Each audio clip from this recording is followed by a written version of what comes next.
একমাত্র জননন্দিত নেতা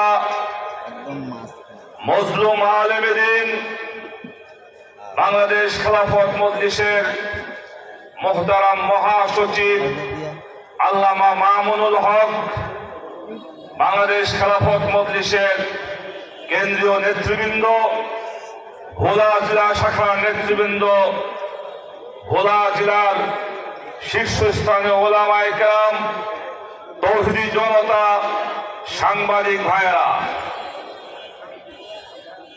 এই দীর্ঘ 15 বছর যারা আওয়ামী লীগ করেছে তাদের প্রতি আমার এক দিক দিয়ে করুণা হয়, মায়া হয়, আবার অন্য দিক দিয়ে তাদের প্রতি আমার ঘৃণা হয়। করুণা হয় এই জন্য, শেখ হাসিনা এই 15 বছর ক্ষমতায় টিকে থাকার জন্য, তার পরিবারকে প্রতিষ্ঠিত করার জন্য দীর্ঘ 15 বছরে বিভিন্ন সময়ে বিরোধী দল ও মতের হাজার হাজার মানুষকে খুন করেছে, গুম করেছে, হত্যা করেছে এবং দেশের টাকা পাচার করে বিদেশে টাকার পাহাড় জমিয়েছে এবং দুর্নীতি করতে করতে বাংলাদেশকে একটি তলাবিহীন ঝুড়িতে পরিণত করেছে। এই সব কিছু করে গত 5 আগস্ট তার দলের নেতা কর্মীদের প্রতি খেয়াল না করে, একটু মায়া না করে, নিজের আখের গুছিয়ে 14টা না 17টা লাগেজ ভরে সে বিদেশে পালিয়ে গেল। একবারও চিন্তা করলো না যারা আওয়ামী লীগ করলো তাকে সামনে রেখে তাদের অবস্থা দেশে কি হবে। শেখ হাসিনা তার পরিবার, তার বোনকে নিয়ে যারা আওয়ামী লীগ করেন তাদেরকে সাগরে ভাসিয়ে দিয়ে সে ভারতে পালিয়ে গেল। এই জন্য যারা আওয়ামী লীগ করেছেন তাদের প্রতি আমার আজকে করুণা হয়। আজকে আপনার অবস্থা আজকে কি হবে। কিন্তু কিছু কিছু যারা আওয়ামী লীগার এদের প্রতি ঘৃণা হয় এই কারণে যে এই শেখ হাসিনা আপনাদেরকে রেখে ভারতে পালিয়ে গেল, আমার বাংলাদেশে সেই শেখ হাসিনাকে ফিরিয়ে আনার জন্য, তাকে আবার ক্ষমতা অধিষ্ঠিত করার জন্য দেখি মাঝে মধ্যে কোথাও কোথাও আওয়ামী লীগ মিছিল বের করে। এই জন্য ঘৃণা হয়। এই বাংলাদেশে অনেক সরকার ক্ষমতা থেকে ক্ষমতাচ্যুত হয়েছে। এরশাদ সাহেব ক্ষমতাচ্যুত হয়ে সে পালিয়ে যায় নাই, সে জেলে গিয়েছিল। বেগম খালেদা জিয়া ক্ষমতাচ্যুত হয়ে পালিয়ে যায় নাই, সে জেলে গিয়েছিল। কিন্তু শেখ হাসিনা অনেক গর্ব করে বলতো যে বঙ্গবন্ধুর কন্যা পালাতে জানে না, বঙ্গবন্ধুর কন্যা পালাতে জানে না। আজকে আমরা কি দেখলাম, এই গেল সরকারের এক পররাষ্ট্রমন্ত্রী আব্দুল মোমেন সম্ভবত নাম, সে বলেছিল যে বাংলাদেশ এবং ভারত স্বামী স্ত্রীর মতো সম্পর্ক। আজকে আমরা দেখলাম খুনি শেখ হাসিনা বাংলাদেশ থেকে পালিয়ে তাদের ভাষ্য মতে স্বামীর কুলে গিয়ে আশ্রয় নিয়েছে। আজকে সেই শেখ হাসিনার জন্য কিছু কিছু আওয়ামী লীগ যখন মিছিল বের করে আর বলে শেখ হাসিনার সরকার বারবার দরকার, এই কথা কোনো পাগল চায় না বাংলাদেশে। পরিষ্কার বলে আওয়ামী লীগ করেন। আজকে দেশের জনগণ ঐক্যবদ্ধ।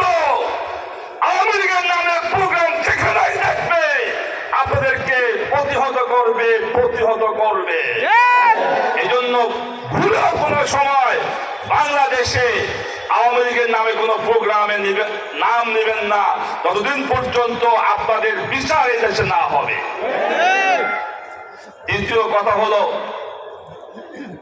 খুনি শেখ হাসিনা সে চেয়েছিল মাওলানা মামুনুল হককে কারারুদ্ধ করে, আলেমদেরকে কারারুদ্ধ করে মামুন হকের কণ্ঠ স্তব্ধ করতে চেয়েছিল।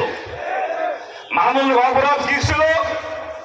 আমি একটা কথা বলি যে আমার অপরাধ হলো এটাই, मेरी कसूर यही है मैं बेकसूर हो, मेरी कसूर यही है मैं बेकसूर हो।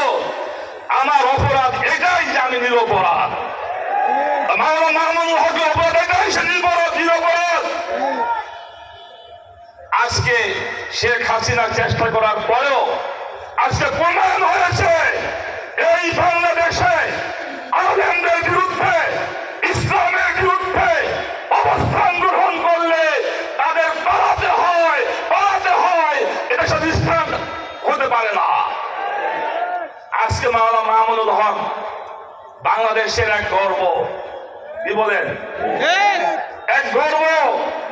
আজকে সে সারা বাংলাদেশে বাঘের মতো হুঙ্কার দিয়ে কথা বলে, আর আপনি কখনো ভারতে, কখনো বিমানে, কখনো দুবার এয়ারপোর্টে বসে থাকেন, আবার এখন কোথায় আছেন জানি না।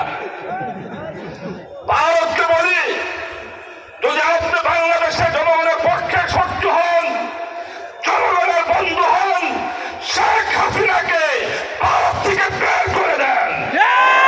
শেখ হাসিনাকে ভারত থেকে বের করে আমার দেশের জনগণের হাতে পৌঁছে দেন। আমার দেশের জেলখানা দরজা খোলা আছে। আমরা বলেছিলাম, আমরা জেল খেটেছি, তখন বলেছিলাম এক ভাগে শীত যায় না। আমরা যখন জেলে ছিলাম আপনারা বাহিরে বসে দাপট দেখিয়ে হুঙ্কার দিয়ে কথা বলেছেন। আজকে কারাগারে কারা? আজকে হাত করা কাদের হাতে? এই জন্য দেশের জনগণ যখনই কোন সরকার ইসলামের বিরুদ্ধে, জনগণের বিরুদ্ধে অবস্থান গ্রহণ করবে তাদেরকে ক্ষমা করে না, ক্ষমা করেও নাই, সান্দ করবে না। সর্বশেষ কথা, মাওলানা মামুনুল হকের নেতৃত্বে আমরা আগামী দিনে একটি সুন্দর বাংলাদেশ গড়তে চাই, যে দেশে বৈষম্য থাকবে না, দুর্নীতি থাকবে না, সুদ ঘুষ চুরি ডাকাতি থাকবে না। একটি ইনসাফ ভিত্তিক বাংলাদেশ আমরা গড়তে চাই, একটি ইসলামী সরকার গঠন করতে চাই। এই জন্য প্রয়োজন হলো ভোলার প্রতিটি উপজেলায়, ইউনিয়নে, ওয়ার্ডে বাংলাদেশ খেলাফত মজলিসের কমিটি গঠন করতে হবে এবং দুর্গ করে তুলতে হবে। আপনারা করবেন ইনশাল্লাহ? ইনশাল্লাহ। ভোলা জেলার আজকের এই সম্মেলন সুন্দরভাবে অনুষ্ঠিত হওয়ার জন্য ভোলা জেলার দায়িত্বশীলকে ধন্যবাদ জানাই এবং আগামী দিনে মাওলানা মামুনুল হকের হাতকে শক্তিশালী করার জন্য, ইসলামী সরকার গঠন করার জন্য ভোলার প্রতিটি মহল্লায় খেলাফত মজলিসের দুর্গ করার আহ্বান রেখে আমার বক্তব্য শেষ করছি। খোদা হাফেজ। বাংলাদেশ জিন্দাবাদ। বাংলাদেশ খেলাফত মজলিস জিন্দাবাদ। মাওলানা মামুনুল হক জিন্দাবাদ।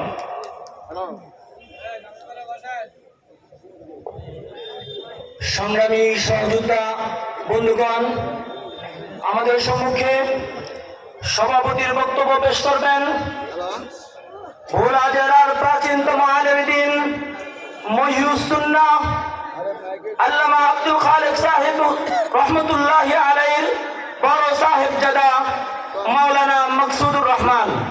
সভাপতির বক্তব্য পেশ করবেন মাওলানা মাকসুদুর রহমান, আহ্বায়ক বাংলাদেশ খেলাফত মজলিস ভোলা জেলা উত্তর।